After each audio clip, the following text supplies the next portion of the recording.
이재명이 북한에 800만 달러, 우리 돈으로 약 100억 원을 비밀리에 송금한 혐의로 미국 재무부와 국무부 그리고 유엔 안보리에 고발됐습니다. 고발은 5월 7일 워싱턴에 있는 한인회 회장 제이스 신 목사 명의로 접수됐고 미국 재무부 해외재산관리국, 국무부 산하 민주주의 인권노동국 그리고 유엔 안보리 산하 대북제재위원회인 1718위원회에 전달됐습니다. 이번 고발은 국제비상경제권법, IEPA와 글로벌 마그니츠키법에 따른 국제제재 요청 서류를 포함하고 있습니다.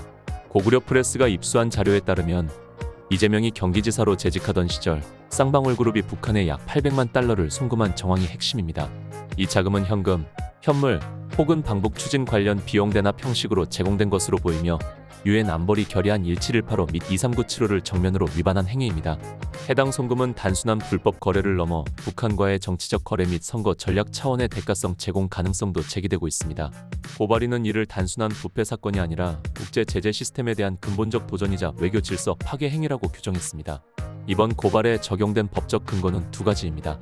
첫째는 국제비상경제권법 IEPA는 미국 대통령이 국가 안보에 위협이 되는 해외 자산이나 거래를 제재할 수 있도록 권한을 부여하는 법이고, 둘째 글로벌 마그니츠키법은 부패 및 인권 탄압에 연루된 외국인을 대상으로 자산 동결, 비자 발급 정지, 금융 거래 차단 등의 제재를 가능하게 하는 법입니다.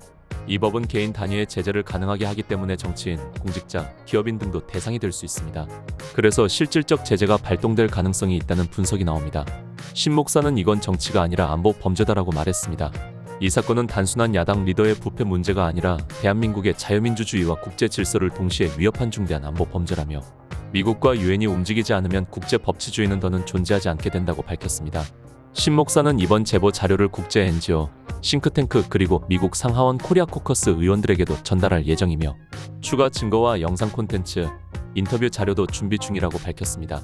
워싱턴의 한 국제법 전문가는 고구려 프레스의 이재명이 실제로 북한에 송금을 지시하거나 묵인한 사실이 국제법 기준으로 입증된다면 미국 재무부나 국무부가 개인 제재에 나설 가능성은 충분하다고 말했습니다. 특히 IEPA와 글로벌 마그니츠키법은 국내 정치와는 무관하게 국제법 적용이 가능한 만큼 한국 정치권에서 사건을 무마하더라도 외부 압박을 통한 제재 가능성은 여전히 열려있다고 평가했습니다. 고구려 프레스는 논평을 통해 대한민국 정치사에서 대선 후보가 국제제재 위반 혐의로 해외 기관에 고발된 사례는 전무후무하며 이번 사건은 단지 한 개인의 부정행위에 그치지 않고 북한 비핵화 국제안보, 한미동맹의 근간에 영향을 줄 수 있는 민감한 사안이라고 밝혔습니다. 또 국제사회의 대응 여부에 따라 2025년 대선과 이후 정치 질서의 중대한 분기점이 될 수 있다며 고구려 프레스는 이 사건의 전개를 지속적으로 추적할 것이라고 전했습니다. 서울시정일보는 조금 더 직접적인 표현을 사용했습니다. 워싱턴 교민 언론 보도에 따르면 신 목사가 고발한 이재명은 선거 전략 차원에서 북한 방문을 성사시키는 대가로 금전을 제공했고 그로 인해 유엔 안보리 결의안을 정면으로 위반했다고 밝혔습니다. 이 고발은 IEPA와 글로벌 마그니츠키법 위반에 해당하며 이는 단순한 부패가 아니라 글로벌 안보 질서를 위협한 범죄라는 주장입니다. 기사에서는 당시 이재명이 부지사였던 이화영을 시켜 기업 돈을 북한에 제공하게 한 뒤 자신은 아무것도 몰랐다는 식으로 빠져나가고 있다고 했습니다. 이화영은 항소심에서 징역 7년 8개월을 선고받았고 정작 그 뇌물로 이득을 본 이재명은 아무런 처벌도 받지 않는 형국이라는 지적입니다. 전과 오범이 두 차례나 대통령 선거에 주요 후보로 나선다는 것 자체가 우리나라의 수치라는 표현도 있었습니다. 그리고 미국 거주 애국 교민이 이재명을 이렇게 고발한 것이 반드시 효과가 있기를 바란다는 말도 함께 실렸습니다. 마지막으로 민주당은 국회 법사위에서 대통령 당선 시 재판 정지를 주요 내용으로 하는 형사소송법 개정안을 단독으로 처리했습니다. 개정안에는 피고인이 대통령에 당선된 때 법원은 임기 종료 시까지 재판을 정지해야 한다는 내용이 들어갔습니다. 그리고 거기에 또 하나 다만 무죄, 연소, 형의 면제 또는 공소기각 판결이 명백한 경우에는 재판을 계속해도 된다는 조항도 포함됐습니다. 결국 이 말은 무죄일 게 뻔하면 재판해도 되고 그게 아니면 아예 열지도 말라는 얘기가 되는 겁니다. 이건 독립된 법원과 법관이 법과 양심에 따라 판결하는 민주주의 국가에서는 있을 수 없는 법이라는 비판이 나왔습니다. 이 법이 실제 통과된다면 한국은 더 이상 민주국가가 아니라 한 사람을 위한 왕조 국가나 다름없다는 비판입니다.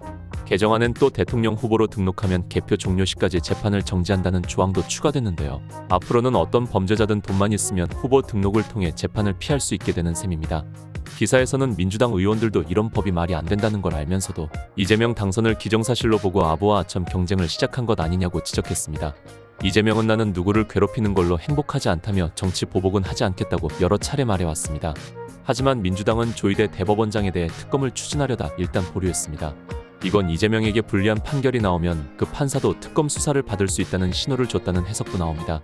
이런 일들이 벌어지는 가운데 이재명은 마치 아무 일도 없는 것처럼 전국을 돌며 정책 유세를 이어가고 있습니다. 800만 달러면 80년 형량도 가능하다는 얘기가 나옵니다. 그런데도 참 이재명은 왜 이렇게 죄가 많은 걸까요? 한 사람이 이렇게 많은 혐의를 받을 수 있다는 것 자체가 믿기지 않습니다.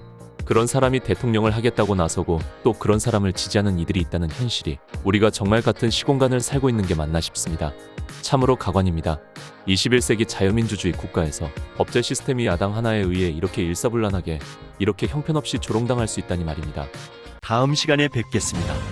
정성산TV 좋아요, 구독, 알림 설정 부탁드립니다. 감사합니다.